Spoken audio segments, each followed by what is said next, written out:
So I'm going to do it.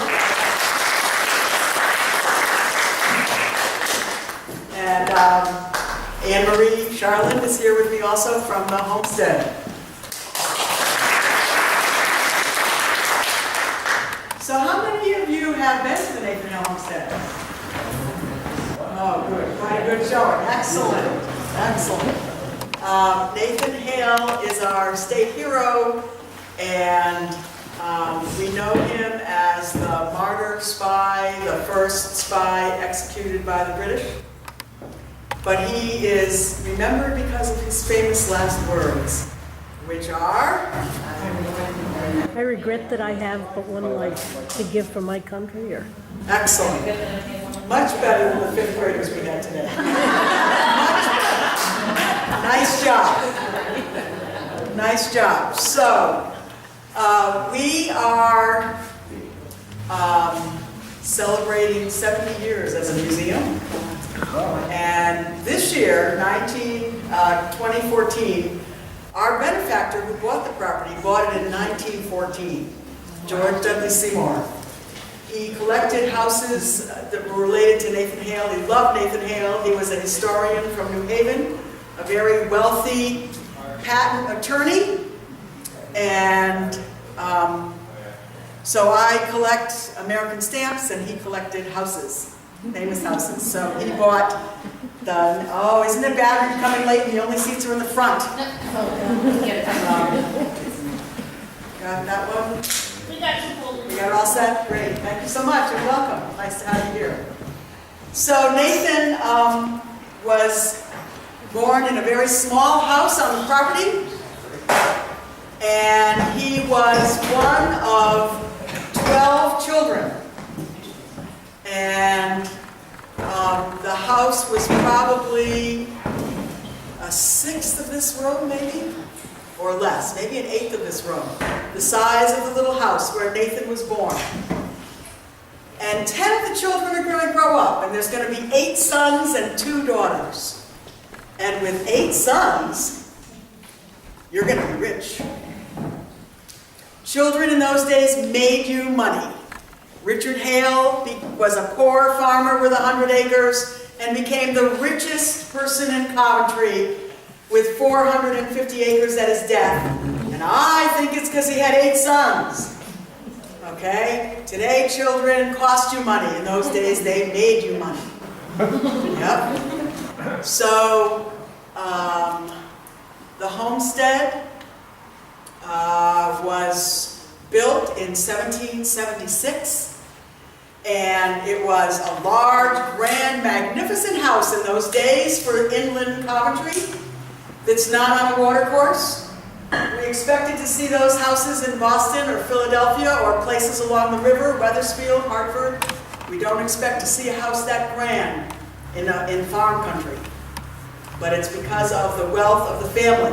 The Hales raised a lot of food for themselves. They raised a lot of food to sell at market. And they raised a lot of food to donate to the American Revolution, to feed the passing soldiers. Richard, the father, set up a fund to aid the widows that would be left by the war. So, what we want to talk about tonight is, we were here to talk about cures or corpses, surviving the medical practices of the 18th century. So I'm going to start out, I'm going to tell you a little bit about what happened to the Hales, and then we're going to go through part of a program that we presented at the homestead, and starting at birth and ending at death. And we have done some skits. We have a little bit of that tonight. We're going to give you the whole show, but we don't have all the actors and actresses. But we're hoping to depend on you to help us out. So we'll see how that goes. I don't know. So far, I haven't got anybody to volunteer to give birth tonight, but I'm trying. Okay. So the Hales lived in Coventry from the 1750s. The last Hale to leave the property was the 1830s. And the 8 sons, 6 of them are going to serve in the American Revolution. 6 sons. And one of them is going to come back, the second son is going to come back and take the farm. He's going to buy the farm from his dad. And the oldest son, who is Samuel, comes back from the war, and they describe him as infirm. And we don't know what that means. But we do know that he lived in a little shack all by himself for the rest of his life. The irony is that he outlives all his brothers. And his brothers support him. There's references to John spending, 17 cents to buy a pair of shoes for Samuel or something. So, infirm. Could he have had stress disorder? Could he have had shell shock, we called it after World War II? He couldn't function, he couldn't adjust, he lived, but his brothers took care of him. So John is going to come back, Major John, and he's going to take over the farm, and he's going to marry his stepsister. I'll get to that in a minute. And then Joseph and Billy and Richard, 2 of the brothers whom we know, Joseph and Billy, were in prison ships. What did the British do with their prisoners? They starved them. They put them in the bottom of ships in New York Harbor. They took ships that were not seaworthy, and they sunk them. There were actually 11, I think. The most famous one is the Jersey. There's books written about it. And they put in these ships down, they put them down in the bottom of the ship in the hold, where it was dark and dank and damp and disease-ridden and rats and bugs, and they starved them to death. I'm saying, just shoot me. But they wanted them to suffer. They wanted them to starve to death. They fed them just a little bit, and they caught diseases, and the suicide rate was, I guess, incredible. So 3 of the brothers actually were in, 2 of the brothers we know were in the British prison ships, and they got out. We don't know how they got out, but all of them caught consumption and came home and died. Consumption is twofold. We know it today to often mean tuberculosis. We also, which finally had a cure in the 1940s, and is pretty much a non-problem in the United States, but it's rampant around the world right now. A lot of the diseases that we know to have cures, that we inoculate for, are now all over the world. So we also know as consumption as a catch-all. When they didn't know what they died of, whatever it was, it consumed them. They died of consumption. Nathan would be hanged by the British, and who am I forgetting? That's it. That's 6. Those are the sons. So it was a sad end because the war took them. Also, the 2 daughters, both married doctors. And Elizabeth marries a surgeon, and he fights in the Revolution, and he catches a disease, and he dies. He dies in like either 79 or 80. Joanna marries a doctor. When the war comes out, Joanna's a little sister. So it's after the war that she marries, after the American Revolution, and her husband is a doctor, and we have a letter from him, to him and from him. And this is somebody writing to him, to Dr. Nathan Howard. His name was also Nathan. My ankle is very weak. I don't know, but a plaster is necessary. I'm in a great deal of pain in the calf of my leg. I have not the materials to make the ointment which you prescribed. I don't know where I could get them. I wish you could send me something that will help me. Yours with respect, Joseph Groville. So Nathan, Dr. Howard, sends a letter to Mrs. Howard. They called each other Mr. and Mrs. Often wives were also called good wives, so I am good wife York, thank you very much. Mrs. Howard, if the doctor is not at home, if I'm not there, The materials for the ointment are as follows: oil, turpentine, camphene, and laudanum. Do you know what laudanum is? Opium, right. She's going to do well on the quiz. I would sit right up here in front. Okay. I'm wondering about those in the back over there. Bad in the back. Okay. All right, so there's a little bit about the Hale family. And one of the things about 18th century medicine is it hadn't progressed much since the beginning of time. All right, they didn't really know what they were doing. It was practicing, and the doctors did not have to go to school. They were apprentices. You apprenticed with somebody to be a wheelwright. You apprenticed with somebody to be a blacksmith. You apprenticed with somebody to be a physician. All right, so, however, right about the time of the Revolution, there was actually 2 medical programs in the United States. One of them was in Philadelphia, and one of them was King College, which is now Columbia in New York City. And in 1776, 51 degrees were conferred, medical degrees were conferred. However, at that time, there were 4,000 doctors in America. And the doctors did surgery. They were the physicians in the Revolution. They did treat a lot of illnesses, but a lot of the real healing was done by the midwives. The midwives, there were many midwives. They would attend births. We think of them as those that birth babies.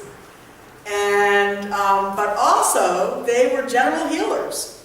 And we'll be talking about the midwife a little bit tonight. But what they believed in at that time is called the humors. So, is everybody in good humor tonight? Yes. Absolutely. Absolutely. They believed in the good humors. They believed in the humors. There are 4 humors in your body. Have you heard of this? Yes? What are they? They are the Spleen. spleen. That's a good guess. 2 biles. The 2 biles. Ooh, yes. The yellow bile and the black bile. Pancreas. It's not the pancreas.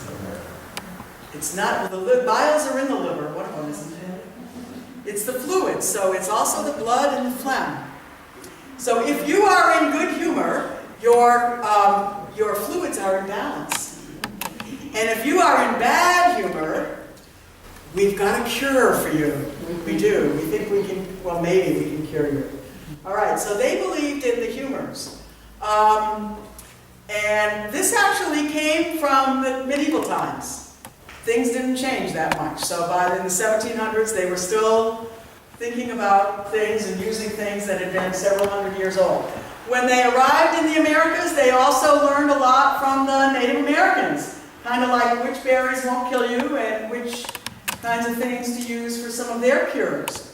So there was a lot of education from the Native Americans. All right, so the first thing we're going to start. Well, I'm going to talk about tea, and then we're going to start our program. I mean, the rest of the program. All right, so we talk a lot about tea at the Hale homestead. And we do have an herb garden. It's not probably as large as the one the Hales had. And we have a small heirloom vegetable garden. And it's definitely not as large as the ones the Hales had. The Hales vegetable garden was probably 4 or 5 times the size of this room. And that was their kitchen garden for their vegetables, not including the crops that they grew for their grains. So the herb garden, though, it's herb or herb, either one is correct. And we are selling some lovely herbs over here in the corner. So I hope you'll all have a chance to come over and purchase some wonderful herbs. Who made the beautiful tags? You did. The tags tell you right on there which one is going to cure your headache, which is going to cure your nausea, anything ailments, you're right over there, and these are going to cure you. So that's great. But that's a wonderful way to support the society. Beautiful. So the herb garden is like going out to CVS. Okay, now we're in the pharmacy, and we have the herbs or herbs provide 4 different or 5 different uses. So they would be what? Medicinal. That's why we're here tonight. Medicinal. What else? Culinary. Culinary. That was easy. The food, tasting, flavors. What else? Aromatherapy. Aromatherapy. That lady is sitting next to the lavender, and I brought lavender and little cloth and you can tie up, make yourself a little sachet. Must be awful sitting next to somebody who hasn't had a bath all winter. Okay? Did anybody like wash their clothes this month yet? And there's a reason why a lot of people got married in June, because you could take your bath. And there are people who actually wore the same undergarments from like Thanksgiving to Easter. Yeah. And you would wash up, you know, you would take a sponge bath, but basically you're living in an unheated house. Okay? Well, this winter gave you a good chance to experience a little bit of that, right? How many of you ran out of oil in November? Okay. So anyway, it was cold, and people just wore all those clothes, and they didn't really bathe. Got to sign in. Thank you. Okay, so we have medicinal, we have culinary, we have fragrance and scents. Aroma. That's another one. My, what a lovely color you're wearing. Did you make this yourself? Dye stuffs. Dye stuffs are in the herb garden. And then there are other things like moth repellent. So wormwood. This is a really good thing. You put this in your clothes, and the moths don't go there. And, okay. So those are the major uses in the herb garden. All right, so now we're going to be talking about some of the ones that we're going to pick for medicines. And but before we do, I want to just talk just a little bit more about tea. Because besides the culinary, we're going to make a lot of teas, not just because of health reasons. We're going to make some brews. They call them infusions. When you take boiling water and you pour it on half a teaspoon, whatever that is, of your herb stuff, and you make a brew, and you drink that, and it's an infusion for your health. But they also had Liberty Tea. So how did that happen? What happens in the American Revolution is King George is in debt. And King George III, the only way he can figure out how to pay his war debts from the French and Indian War is to tax the colonies. And so in here somewhere, Reverend Peters is going to leave Hebron, right? When we teach slavery, we sometimes talk about the Peters slaves at the homestead. We sometimes do a freedom program about slavery. And so the king actually passes a lot of taxes, the Stamp Act. You've heard of the Intolerable Acts. You've heard about a lot of those taxes and requirements. And the thing about the tea was he decided that you could only buy British tea. Everybody has to buy British tea. Now, French tea is cheaper, and the Dutch are selling their tea also cheaper. But you are required to buy British tea, or none at all. So the people said, we're not going to buy that British tea. We're not going to buy British cloth. We're not going to buy anything. Boycott! Boycott all of those British goods. And so that's what they did. So then, as they started to boycott the British goods, they went out to the herb garden and they started drinking more herb tea, and they called them Liberty Tea. So they drank peppermint tea, and they drank lemon balm tea, and strawberry, and raspberry, and dandelion. Sometimes we made wine out of the dandelions. But they drank all of those things, and they started something, because herb teas are still very popular. So that was started by the Hale women. I mean, it was started by the colonists. Okay, one more thing about tea. Seen one of these? This is a tea brick. And tea was sold in two ways in the 1700s. It was sold as loose tea, like if you break open a tea bag, that's loose tea. Or it was in China, moistened, pressed into a mold, and dried into a brick. This brick takes less space than loose tea. It makes great ballast in the ship. We need weight in the bottom of the ship. It's lovely, and it also has divisions on it. You thought it was a giant chocolate bar, didn't you? Yeah, see, I knew it. Because tea is so valuable, we use it as currency. Ma'am, you owe me potatoes, and I can pay you in tea.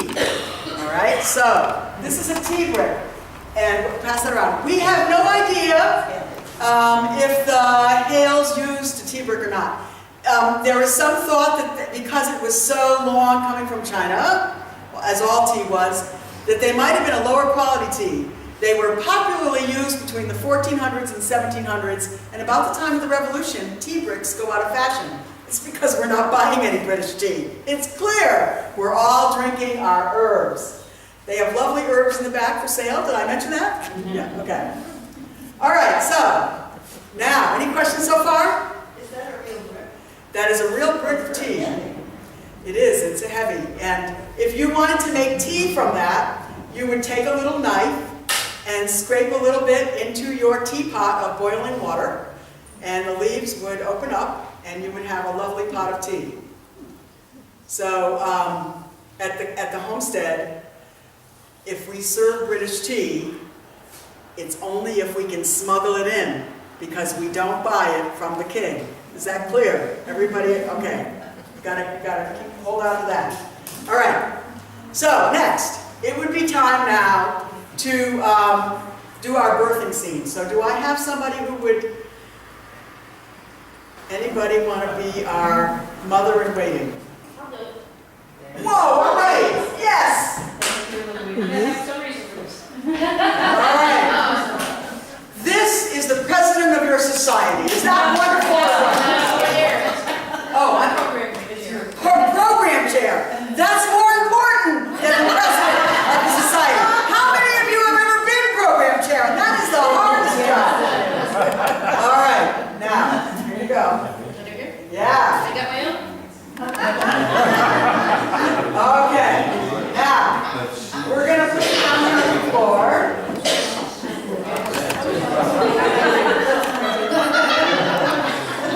Now, when people were pregnant and when labor was eminent in the 1800s, 18th century, 1700s, they walked. They did not lie down. I'm not sure when we started to lie down. That was in the 20th century. And it's anti-gravity. And I think it had to do with being convenient for the doctors. And I think it had to do with, let's give the woman some drugs so she's an easy patient. Okay, that's enough said. I'm not saying anymore. Now, so this dear, we need somebody to help hold her up on the other side. Okay, so we're going to walk her a little bit while she's groaning in pain. All right. Good job. Now, at this time, we would invite all of the women that live in the neighborhood to come in. Word is going to get around that keep going, keep going. Word is going to get around that the labor time has come. So the women all come over, and they're, they might bring some food, and they might bring their knitting, and here we are, and we're all going to wait. And no men, generally, so we're making an exception, gentlemen. All right, so we're walking her One of the things we're going to give her for pain is strawberry or raspberry leaf tea. Oh, And She wants to know, does she have opium? You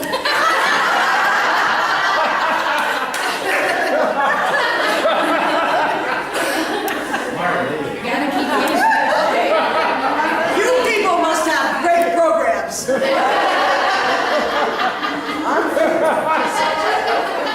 All right.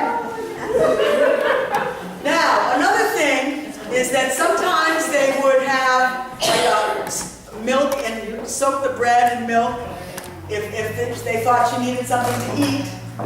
And how's she doing? Is she doing okay? Doing all right. You gotta keep walking. Okay, keep walking to get the baby done. Now, one more thing you need to know is that generally, when women were married during the Revolutionary era, 3 and 5 were already pregnant.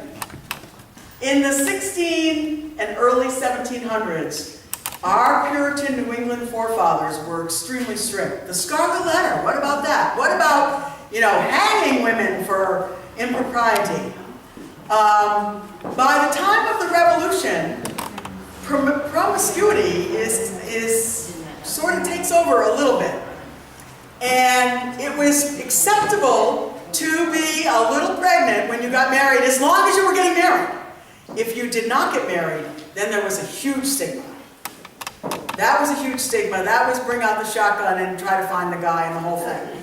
But otherwise, there were several that were pregnant. Now, in the 1800s, in what we know as the very straight-laced Victorian era, it goes back the other way to be extremely, how are we doing? We're ready. We're almost ready. Hurry up! Hurry up! Stop talking! All right, you can take it outside the door and have it. I think my water's gonna break. I gotta. Oh, actually, there's one more. You gotta stay there for one more second. All right, one more second. And okay. So we have these two. We have this time of promiscuity in between two times of very strictness, very strict morals, which is the 1600s and the 1800s. But in the 1700s, it was a little bit different. Maybe it was because it was wartime. So some of them were pregnant. Now, let's say we have a young lady who is not betrothed and not getting married. She is the unwed mother. So, in the heat of her labor, they tried to get her to say the name of the father. And we figured that she would be so angry at that. Women don't really do that. Yeah, sometimes they do. They get, so that they would actually divulge the name of the father, and because the men in the family have to go and make that guy either marry this girl or support that baby. So it's in the heat of labor that they tried to do that. So see if you can get her to. Who is it? Who's the father?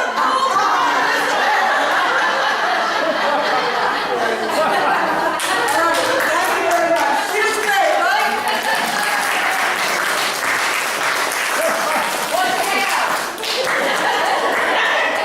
Yeah, girl and boy. All right. Now we're going to go on to childhood diseases. So Anne-Marie is going to talk about a few things that are general for childhood or young adult, how to survive some of the daily ailments. One thing that you need to know is that in this time period, in the 18th century, generally, half of your children would live to adulthood. Half. That's pretty much average, okay? So you're going to lose babies, you're going to lose children to childhood diseases. If you can sort of get through the childhood diseases, and the birth and the childhood diseases, young children, and if they could get through to be a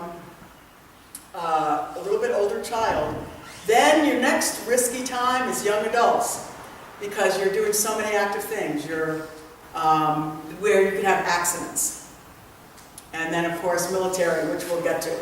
But half of the children might die. Now the Hales had 12 babies and 10 lived. That's better than average. However, there were 2 babies that died, and Nathan's mother, Elizabeth, died giving birth to the 12th child. She did not recover from that birth. So Mrs. Hale is a victim of what was one of the most popular causes of death for women, which was childbirth, or the effects of it, not recovering from it, not regaining their strength. So that's what took Nathan's mother. So later, a few years later, Nathan's father remarries a woman named Abigail from Canterbury, who has 7 of her own children. However, at this time, they're both in their 50s and most of their children are adults. So when she moves in, she only moves in with, I think, 3 or 4 daughters. One of whom is going to fall in love with John. So that's how come we have a brother marrying a stepsister. All right, so Anne Marie's going to share a few things. Do we need a victim? Do we need a volunteer? We will. Okay. One of the things that always causes me to pause for a moment is how helpless they must have felt at certain times. Your child steps on a nail, they didn't know. They didn't know how to take care of it. They had to really just sit and wait and see if their child was going to die. If their child was bit by a mad dog, again, they're sitting, they're waiting to find out if the child is going to survive or not. I cannot imagine feeling that helpless. Would you mind coming up for a moment? You are going to be Joanna. As Beth had mentioned, Joanna is the youngest of the Hale girls. And Joanna is helping make tonight's stew. She's helping cut up the vegetables. What vegetable are you cutting up and putting in the stew? She is cutting up the potatoes. But she's daydreaming about being outside because it's such a beautiful day, and she would rather be out playing in the yard. And the knife slips, and she slices her finger. Can you show me your cut finger? So she would come, and I would run out to the garden, and I would hit lamb's ear. Just a feel of lamb's ear. And I would take this salve. The salve was made at Hale by one of the women who works there. Smell? It's mint. This is a peppermint salve. So we're going to take the salve and we're going to put it right on the cut. This salve is absolutely amazing, and you're going to have a super soft finger. We're going to put it right on there. And then I'm going to put the lamb's ear over the cut. And any extra piece of material I can find, I'm going to rip, and it's going to become a Band-Aid. So you now have a colonial Band-Aid, and you need to keep it on until it is completely healed. All right, thank you, Johnny. Nice job.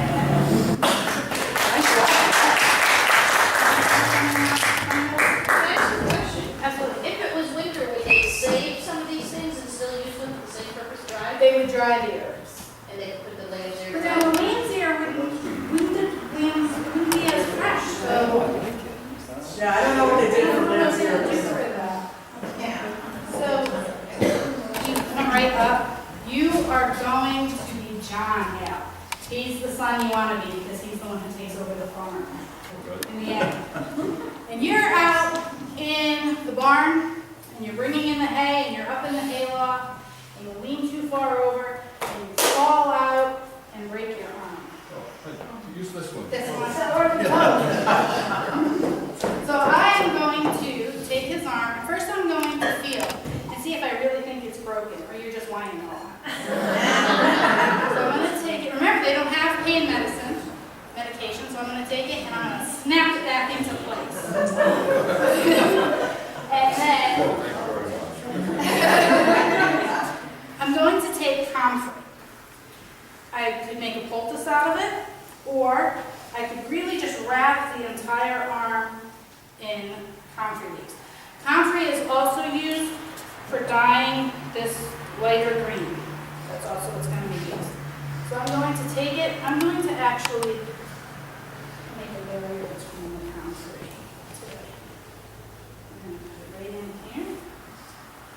Again, I'm going to use any extra piece of material I can find. If it's a real emergency, I'm going to rip it right off the bottom of my apron. And now, I just saved your life. The concrete isn't even touching it. Tonight it's not, because I haven't chopped it up and it can get a little spiky sometimes. So I didn't want to. That's going to work. It's going to work. You better. Yeah, when do you get the bill?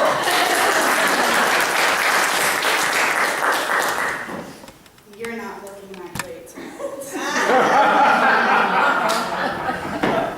You look like you might have a fever. You do. Come on. Hope it's not contagious. Fevers were deadly back then. Deadly, I have read that fevers were comparable to cancers today. They didn't know how to take care of things. They didn't understand how things were being passed on from one person to another. So, we're going to have you take a seat. And you have a headache as well, don't you? I could tell. So we have a few things we can do for the headache. I can make a tea out of birch bark, or I can make a sage tea, but I'm not going to have you drink the sage tea. I'm going to make a compress out of the sage tea, and you need to keep this right here. There you go. It would be more on your, you can hold it on your forehead. Then you just slip your shoes off. And we are going to take onions. And I can put them right, I might strap them right to the bottom of your feet, grab up your feet with the onions. Or I'm going to put in some nice hot water. And you need to keep your feet in. You have to stay here until the fever breaks. I'm also probably going to put a very heavy wool blanket over you and put you really close to the fire. And we're going to try to sweat out that fever. What the onions are going to do is they're going to pull the infection through your body. That's it. You have to stay just like that. And let's see, does anyone have an earache and a sore throat in the group? How about Vicky here? Come on, Berkeley. What great volunteers. I'm loving this. Great. Good job. Anybody want to volunteer to be program chairman next year? Program chairman. Okay, for the sore throat, I'm going to take black wool. Not quite sure why it has to be black wool, but it has to be black wool. And I'm going to put turpentine on it. And you need to hold this against your throat. Take the onions every day. And I am going to take, for your earache, is this the ear that's hurting? I'm going to take hot peppers and I'm going to chop them up as fine as I can. And I'm going to put them in that ear and I'm going to pack them as tight as I can get them in. And then I will have had a sandbag heating on the fire. I'm going to put it into the ear, and it's going to be nice and warm. And I'm going to tell you soothing stories until you feel better. Do you feel better? Yes. I see it's your life as well. Does it work? Yes. I'll take my black wool back. Thank you very much. You are done. You're healed. How are you feeling? Good job. So those are some of the medicines that they would have used. For gas, for baby's gas, there's a helpful little line that Beth will share with you. Yes. Use peppermint for baby's gas. For older folks, use sassafras. So that's what they would remember, how they would remember what kind of tea to make. They would have little poems to remind them. Oh, if you had a stomach ailment, wormwood. Wormwood was very important. They had a lot of tapeworms, parasites in their intestines. So they would make a tea out of the wormwood and it would flush their system. We'll pass that around so you can smell that.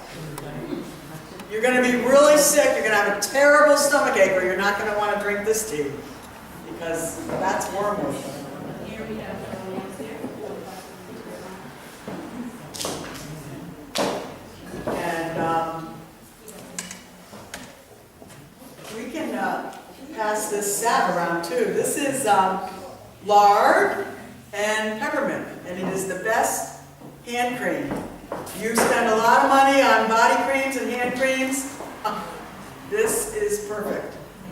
Don't I look young for 75? Yes, you do. See, it works. All right.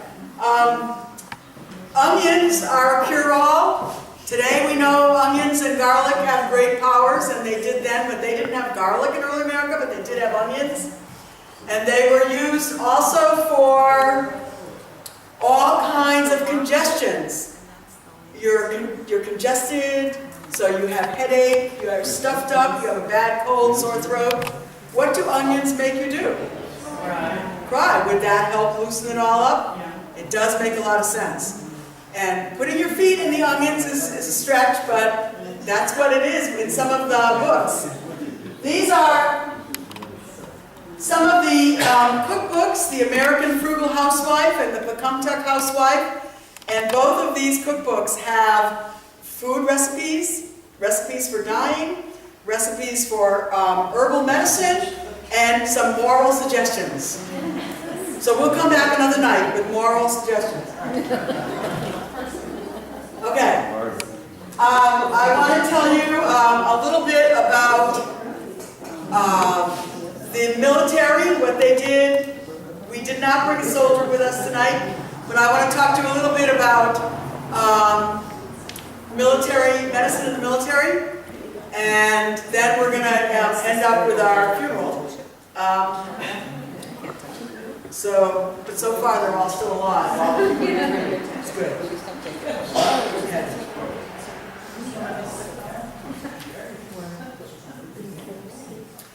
The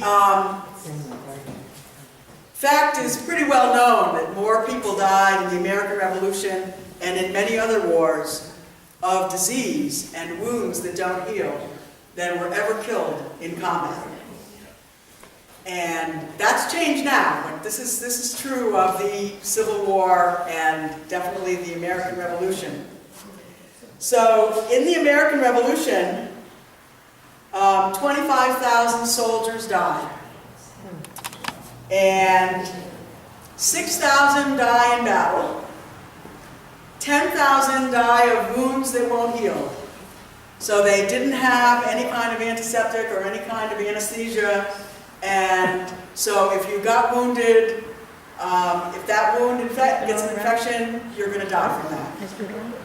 And 9,000 died of diseases, and they were the prisoners of war. So 9,000, almost half of the Revolutionary War soldiers were prisoners of war and died of diseases contracted from being a prisoner. The common diseases were dysentery, caused by poverty and by hunger, by not being nourished, and consumption, which we already mentioned, which oftentimes was tuberculosis spread by sneezing, coughing, and spitting, cholera, smallpox. 1/4 of all deaths at this time period, 1/4 of the people died of tuberculosis. 1/4 of the people died of tuberculosis. Okay, so there were 4 major cures that they had, well, 5, but one of them is purging, one of them is puking, and they did use that word, one of them is blistering, and bloodletting. So the bloodletting is of interest. It is true that they did bleed people.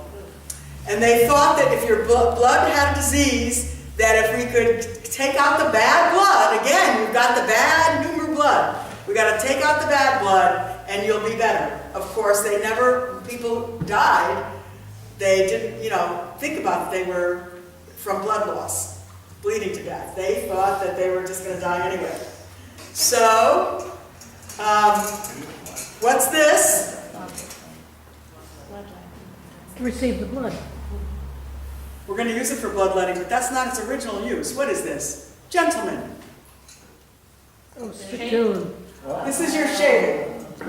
All right, so this is actually the use of these. This is a shaver's bowl, for shaving, but they were also used for bloodletting. So you would make cuts and bleed into the bowl. If you've seen the movie John Adams, they show when he's very ill in Europe that that the doctor is bleeding him. They also use leeches. And this is something that has been used for thousands of years. They thought the leeches would suck out the bad blood and also eat the dead skin. I'm coming to that. Actually, leeches you can buy leeches today. They're coming back. So we haven't tried that at Hale. So far, the entire staff is on best behavior. So, but maggots. Now, when the soldiers started to die, at first they were repulsed by the fact that some of the dead, before they could bury them, or the ones that were alive, that their wounds were so bad that the maggots started to eat it.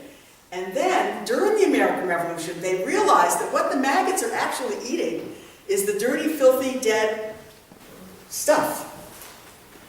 And so they started to use them as a treatment, because the maggots will actually help clean up the wound. They somehow figured that out. All right. In Valley Forge, in a 6-month period, from December 77 to June 78. In December, there were 3,000 of the soldiers were ill. By June, it was 10,000 were ill, and 3,000 of them died. So this is from disease, malnutrition, freezing to death, exposure, frostbite. And also they died of pneumonia and fever. Now, the treatment for most bad wounds was amputation. That was the major treatment. Cut it off. We see this in the movies sometimes, with using the same saw one after the other, and that's what they did. They did not understand germs.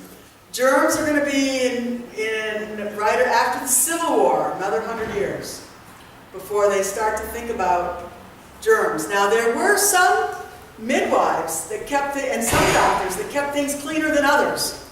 I read one report that they actually changed the water in the bowl between patients, but they didn't wash the bowl. That they fed all of the soldiers in the hospital with the same spoon. So they really didn't understand how diseases are transmitted, like we do today.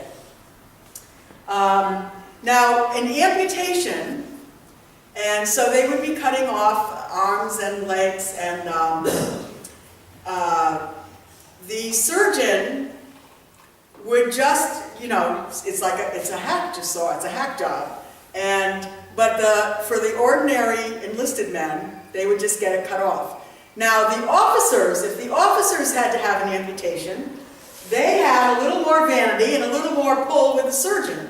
So they often asked the surgeon to leave a flap of skin. So when the stump was healing, it would look better, it wouldn't be so repulsive. And as an after effect, people who have studied the medicine of the Revolution figured out that more of the officers died because the flap of skin that was made to look better also held infection. So some of them died after the amputation because of the flap of skin. So there's an irony on that. Now, what could they use for their anesthesia? What would you suggest? Whiskey. Whiskey. whiskey, wine, rum, and bite the bullet. Bite the bullet. All right. They also had dropsy and pleurisy, and but most of the soldiers died of tuberculosis and starving to death, diseases caused by malnutrition. Any questions so far? Okay, we are come to the end of our program, and we want to talk a little bit about death, those that did not survive. So far, all your patients are doing well. All right. And what we would do is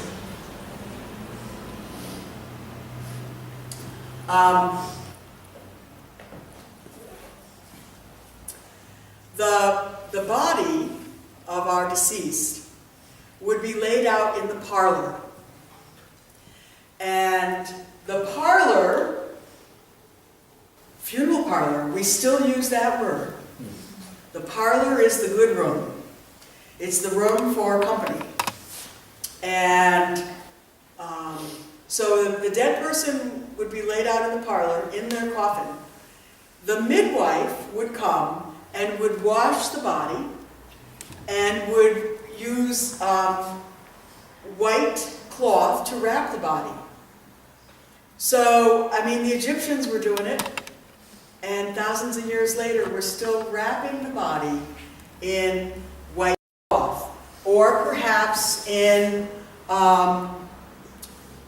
like a night shirt, a nightgown. The women are actually wearing the chemise. I have on underneath here a slip that looks like a nightgown. It is my underwear, it is my nightgown, and I might wear it for a month or so before I take it off. So they might be buried in their simple chemise or nightshirt. And the practice of burying somebody in their good clothes is not for another 100 years. Why? Those clothes are worth so much. Why would we do that? Maybe royalty did, but not ordinary New Englanders. We are much too practical and frugal to bury somebody in their good clothes. We can give them away or sell them or use them or those fabrics. So the body would be wrapped in the white cloth. There are specific herbs that would be used. And one of them is tansy. And this is tansy. Our things are just starting to grow in our garden. This one has little tiny yellow dots, little flowers that look like yellow M&Ms or something. And this is one of the mourning herbs. There are certain herbs that are used for mourning, as in death, and there are certain herbs that are used because they help to repel the smell.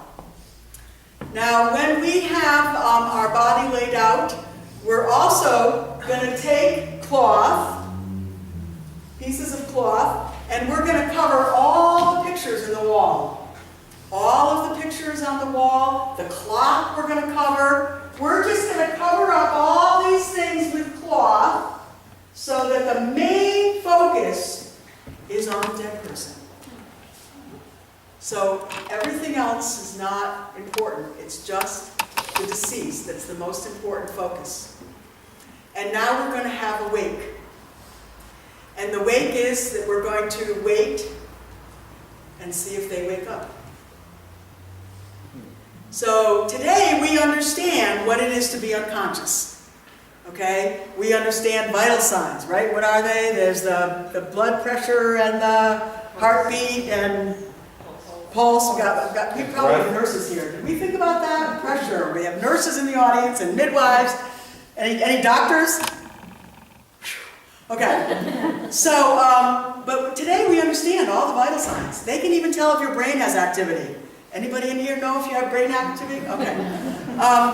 But in those days, they had no idea what it meant to be unconscious, what it meant to be in a coma. But they know that sometimes people died, and then a few days later they woke up. So just in case, we're going to have a wake. We're going to lay Grandma out in the front room for several days. Now, it has another purpose, because by the time we tell the relatives, we have to go and tell the relatives, and they have to come, find somebody to run their place, and then come over there. So it's a huge ordeal if people are going to come for the funeral, which will be held in the front parlor. So there are certain procedures about the room and about the body and about the herbs that will be used. They do light candles, and the minister will come, and there will be a funeral, and there will be gifts. Generally, they give out, a wealthy person would give out funeral rings. So they would, if you all came to the yes? How long did they wait for the person to wake up before they finally buried the person? I don't know, is she dead yet? I actually can't answer that. I think it's days. Days, I think it's right. days. 72 hours before they cremated. 72 hours before they cremate them today. So I guess I can't really answer that. I guess they had to, make a decision. In the 1800s, because I'm talking about the 1700s, in the 1800s, there were all kinds of things that they do to prevent burying the dead when they're still alive. They have coffins with glass covers. They build mortuaries, which is where the dead go for several days before they actually dig the grave. They had coffins with little bells. And if you wake up and the string is on your finger and you wake up and you panic inside your coffin, the movement rings the bell. And if there's somebody to hear the bell, for whom the bell tolls. But that particular question, I could make up an answer or I could say I'm not really sure. So I'm going to say I'm not really sure. My father mentioned one time that a man on a wagon was driving a corpse home, and the one in the box opened up the box, and the man looked back and he jumped off the wagon, and the horse drove the wagon home. Wow. So thinking whether or not is it the person alive or is it the ghost or the spirits, or people were very superstitious. Yep. And so when people came to the funeral, they would get maybe a pair of black gloves for if a family was wealthy, or maybe they would get a gold or silver ring. When George Washington died, there were rings made up to give out at his funeral. So wealthy people did that. So I guess I could just end with that they couldn't really bury people in the dead of winter. So oftentimes, the coffins were then placed in the barn or in the attic until spring. Because we can't bury people in the dead of winter. We cannot, with a shovel, dig through the frost line or think about the snow and so forth. Problems in the cemeteries, which is a whole other program, but some of the problems were grave robbing. One of the ways how did they discover that people were still alive? When the grave robbers would rob the graves, they would sometimes find that. And grave robbers are looking for stuff. They're looking for money, jewelry, and clothing. And again, there's a lot in the 1800s. Body snatchers are people who are just stealing the body to sell to doctors and artists who are studying the anatomy. So doctors practiced on cadavers. Now, usually what they used were prisoners. This town is not going to spring to bury that person, but the doctor will buy the body, and the doctor will study the body. So, but if they didn't have enough prisoners, then grave robbing was quite lucrative. You could make $5 a body in a day when other wages were $5 a week. So one night's work. And it's time for us to get to our job. No. All right, so ladies and gentlemen, I want to thank you for inviting us to come to speak to you tonight. I want you to think about herbs, and we have up here a list of some of the herbal remedies, which are also lovely herb plants back there with our medical remedies already on the beautiful tags. So pick up one of these and buy yourself a plant. And think about all of the diseases that we've cured here in America. Think about maybe you're glad you weren't alive then, and that you're happy now, although medical insurance is a whole other topic, let's not even go there. And think about also all the diseases that we've cured, and now guess what? There are all new diseases. Lots of new diseases coming up. So anyway, so thank you very much for inviting us. It's great.